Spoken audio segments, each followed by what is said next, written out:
What's good, Panther Nation? It's your boy Myron McRae, a.k.a. Tornado McRae, across the skies of the internet, here with another episode of Panther Pride TV, your one-stop shop for all your Panther notifications and your Panther obligations. And happy Wednesday to all of y'all. Hope y'all are having a great day. Let's go ahead and get into this docket because, honestly, we gotta rush through it a little bit this morning. But hope y'all are having a great day and a smooth one, man. And first things first, don't know if y'all have seen, however, the Carolina Panthers have gone out and signed some new players this week, all practice squads around the league. And the first one would be Nick Samick out. He is the former Baltimore Raven center. And the second would be Mema Njongmeta. He used to play for the Cincinnati Bengals. They did sign him this week. Samick was more of a backup for Cade Mays going forward because, obviously, with the injury to Corbett, and he's done for the year, Cade Mays needs a backup, so they went and got Samick, which is pretty cool. I'm happy they got somebody to replace him. And then Mehmeta was honestly kind of a shocker for me. Nani? Due to the fact that he is a linebacker, so I was wondering where was the need or if there's something there that I'm not foreseeing and I'm not following up on. So I thought that was kind of interesting. In my mind, I'm like, you could go and get other people. But I don't know. Maybe they see something. They're about to do something with the linebacker core. I personally could not tell you off the top of my head. I'm, again, a little unprivy to what's going on there. So that's kind of the big happenings that's happened so far this week. Those two signings make a lot of difference, especially for Samick coming in and being the replacement for Cade Mays should something happen to him. God forbid, hope nothing does. But if something happens to him, at least we have the depth and we are ready to rock. Next, do want to go in because this is Atlanta week, man. So we got to ask the question, what are some of the key elements we got to go into heading versus Atlanta this week? And I already expect it to be a tight game. I already expect it to be a close game regardless of where Atlanta is, regardless of where we are.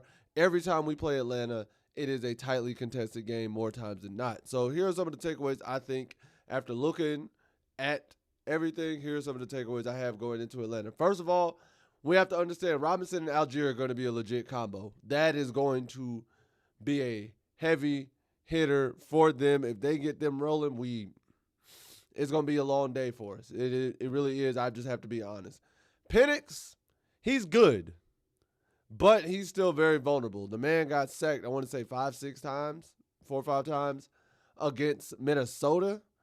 And then versus Tampa, he was solid. But Penix isn't what makes them go. It is Robinson and Algier. They go through them, and that opens up the game for Penix. Their defense has a great pass rush. I can't even deny that. And maybe that was just Minnesota's bad O-line, but even against Tampa Bay, their pass rush was pretty solid, but they do get penalized quite a bit. They've had 8 penalties in each of their first 2 games, so you might be able to get away with a lot of stuff. You might be able to get a lot of penalties, and that's free yardage for Carolina. And lastly, they turn the ball over very often. I know it's only been 2 games, and they've only had 1 turnover. That's not really saying much, but compared to how we've done in the first 2 games, compared to how, honestly, other teams have done on turnovers in the first 2 games, the fact that they've only had 1 turnover puts them in a really good boat. So I think those are some of the key elements that we have to look at as a team going against Atlanta. It's easier said than done, but contain Robinson and Algier. Try and force Penix to be the reason they beat us. But, hey, if he beats us, he beats us. Their pass rush, and I know we have a backup O-line, but their pass rush is going to try and give us fits. We have to be prepared. We have to be ready for that. And if we can reduce the penalties, it seems like Atlanta's going to give us the yards. We reduce our own penalties quite a bit. Atlanta's going to give us the yards. And if the possibility is there, try and force at least 1 takeaway. Try and force at least 1 takeaway. Minnesota's done it. I don't see why we can't do it. But that is asking a lot from the defense. That has been, for lack of a better terms, lackadaisical. Our defense has not been great. So asking that of them maybe a bit of a stretch, but we got one turnover against Kyler Murray, so I don't know. Man. Thirdly, do want to give y'all these updates because I know y'all love them.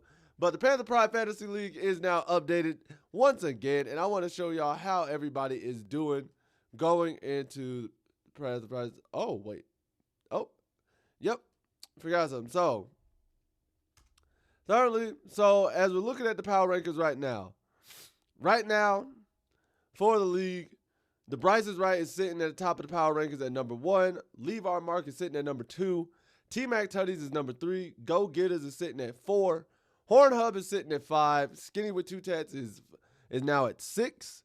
Your Damn Skippy, which is Rashad's old team, that's his new team name, that is sitting at 7. Better Call Hall is now at 8.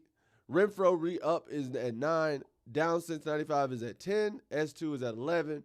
And my team, the Leg of the Zelda, is down at 12. And if y'all can see in the parentheses, that's where they were the previous week. So Bryce is Right went up 1. Leave Our Mark went up 2. T-Mac Tutties went up 2. Go Getters dropped 3. Horn Hub rebounded and went up 2. Skinny with 2 tats dropped 3. Your Damn Skippy went up 3. Better Call Hall fell 2.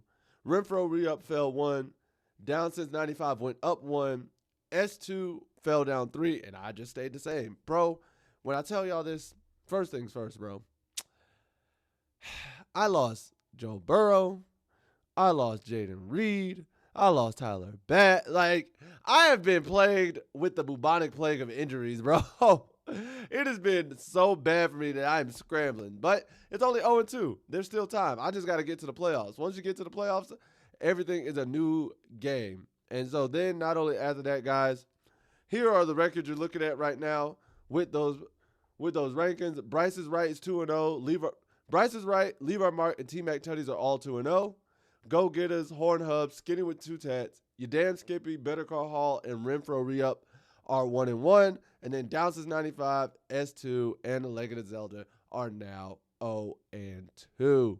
So there you have it for that, guys. Looking forward to that. And I'm just like, man, I suck. I suck, dog. At least this year so far. But I'm okay. It's all good. It's all good. And then before we get into it, we're going to go with our Panthers freeze frame of the day. One last one from the Arizona game. And it is my dog, Lathan Ransom. I love this video. I love this photo. I love it. When he's in there, he makes plays. Let Lathan Ransom get some more PT. Put Lathan Ransom in the game. You drafted him for a reason. Please. Nick Scott, get out of there. Put Lathan Ransom in the game. I don't care. I said it. I believe in it. But it is time for Panther Nation to speak your truth, man. So let's see what y'all got in the comment section. And let's see what y'all got going on. First one comes from GNSQB. My man says, we got to see if Bryce can even be consistent after the Cardinals game going into week 3 after his second half performance. Nah, that's a fair assessment. That is honestly Bryce Young's biggest criticism from me is his consistency. I think he has potential. I've seen the flashes, but can he do it on a consistent basis? That's really the big question. I did see somebody explain in one of the Panther groups kind of the dilemma that Bryce is in, because it's like in order for Carolina to win, Bryce has to play at an elite level at all times. And it's like, for example, Jalen Hurts this weekend, 101 yards, no passing TDs. The Eagles win by 20. The Eagles won. Not by 20, but the Eagles won. It's like Patrick Mahomes, 150. What was it, Patrick Mahomes? Or somebody else had 150. Their team won. Joe Burrow, for example. Jake Brown gets injured. Jake Brown comes in, has 3 turnovers. The Bengals still win that game. And what dude was saying is those teams have a good team around them. Even so much. It's like they have a good team.